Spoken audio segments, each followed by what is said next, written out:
Hello दोस्तों।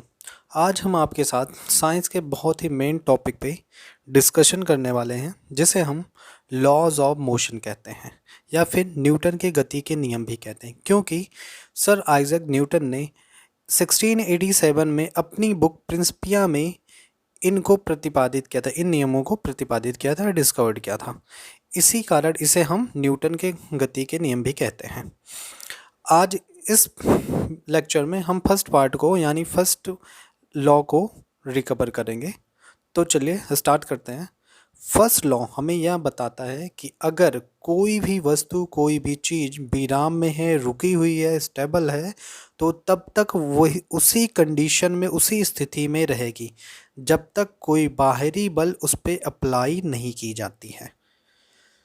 और अगर कोई वस्तु मूव कर रही है, मोशन कर रही है, तो कंटिन्यूअस लगातार उसी स्थिति में बने रहेगी, मोशन करते रहेगी जब तक कोई बाहरी बल उस पर अप्लाई होकर उसे स्टेबल ना कर दे, स्थिर ना कर दे।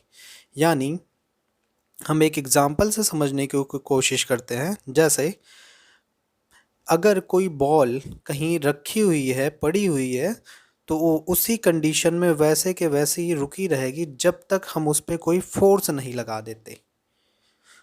और अगर हमने फोर्स अप्लाई कर दिया उस पर, तो वो क्या हो जाएगी, मोशन में आ जाएगी। और मोशन में आने पर वो लगातार उसी मोशन में चलते रहेगी जब तक कोई बाहरी बल उस पर काम करके उसको फिर से विराम कंडीशन में ना ला दे।